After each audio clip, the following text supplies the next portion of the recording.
ایک گھنے اور سرسبز جنگل میں شیر کو جنگل کا بادشاہ مانا جاتا تھا۔ یہ جنگل دنیا کی نظروں سے اوجھل تھا، جہاں ہر قسم کے جانور اپنی زندگی خوشحال اور پرسکون طریقے سے گزار رہے تھے۔ درختوں کی چھاؤں میں ہرن، خرگوش، بندر اور دیگر چھوٹے بڑے جانور امن و سکون کے ساتھ رہتے تھے۔ شیر کا نام راجا تھا اور وہ اپنی طاقت اور ہوشیاری کی وجہ سے جانا جاتا تھا۔ جنگل کے تمام جانور اسے عزت کی نگاہ سے دیکھتے اور اس کی حکم دولی سے ڈرتے تھے۔ راجا نہایت عقلمند اور انصاف پسند تھا اور ہمیشہ کوشش کرتا تھا کہ جنگل میں امن و انصاف برقرار رہے۔ ایک دن جنگل کے جانوروں کے درمیان یہ بحث شروع ہو گئی کہ شیر ہی کیوں جنگل کا بادشاہ ہے، کیوں نہ کوئی اور جانور بادشاہ بنے۔ یہ بات سن کر ایک چالاک لومڑی کے دماغ میں ایک سازش پلنے لگی۔ لومڑی نے سوچا کہ اگر وہ جانوروں کو شیر کے خلاف کر دے تو وہ خود بادشاہ بن سکتی ہے۔ لومڑی نے خرگوش، بندر اور ہرن کو ایک جگہ اکٹھا کیا اور کہا، کیا تم لوگ ہمیشہ شیر کے حکم کے غلام بنے رہو گے؟ ہم بھی طاقتور ہیں اور مل کر شیر سے زیادہ طاقتور بن سکتے ہیں۔ جانور لومڑی کی باتوں میں آ گئے کیونکہ وہ سمجھدار لگ رہی تھی۔ لومڑی نے جانوروں کو شیر کے خلاف بھڑکانے کے بعد شیر کے پاس جانے کا فیصلہ کیا تاکہ اس کی چال کامیاب ہو سکے۔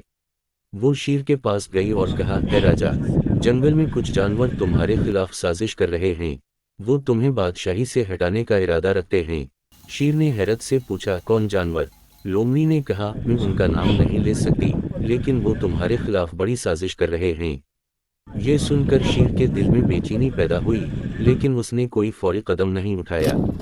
کچھ دن بعد جنگل میں ایک بہت بڑا طوفان آیا۔ درخت گرنے لگے، پانی کی سطح بڑھنے لگی اور جانوروں کی جانیں خطرے میں پڑ گئیں۔ اس مشکل گھڑی میں شیر راجا نے سب کو اکٹھا کیا اور کہا، سب لوگ ایک دوسرے کی مدد کریں ورنہ ہم سب ختم ہو جائیں گے۔ شیر نے خود بھی جنگل کے جانوروں کی مدد کی۔ اس نے بندروں کو درختوں پر چڑھنے کا راستہ دکھایا، ہرنوں کو محفوظ جگہ پر پہنچایا اور خرگوشوں کو طوفانی پانی سے بچایا۔ جانوروں نے دیکھا کہ شیر اپنے طاقت کے بجائے رحم دلی اور عقلمندی سے سب کی حفاظت کر رہا ہے۔ طوفان کے بعد جانوروں نے لومڑی کی چال کو پہچان لیا۔ وہ سمجھ گئے کہ شیر صرف اپنی طاقت کی وجہ سے نہیں، بلکہ اپنی عقل، انصاف اور رحم دلی کی وجہ سے ان کا بادشاہ ہے۔ یہ کہانی ہمیں یہ سکھاتی ہے کہ لیڈرشپ اور بادشاہت صرف طاقت سے نہیں ملتی، بلکہ عقل، انصاف اور دوسروں کی مدد سے ملتی ہے۔ لومڑی نے اپنی چالاکی سے شیر کے خلاف سازش کی، لیکن آخرکار سچائی اور انصاف کی فتح ہوئی۔ جنگل کے جانوروں نے سمجھ لیا کہ شیر جیسے عقلمند اور رحم دل لیڈر کی قیادت میں ہی وہ خوشحال اور محفوظ رہ سکتے ہیں۔ ہمیں بھی اپنی زندگی میں ایسے ہی لیڈر کا انتخاب کرنا چاہیے جو نہ صرف طاقتور ہو بلکہ انصاف پسند اور رحم دل بھی ہو۔ اس کہانی کا سبق یہ ہے کہ ہمیشہ سچائی اور انصاف کی حمایت کرنی چاہیے، کیونکہ آخرکار کامیابی انہی کی ہوتی ہے جو حق پر ہوتے ہیں۔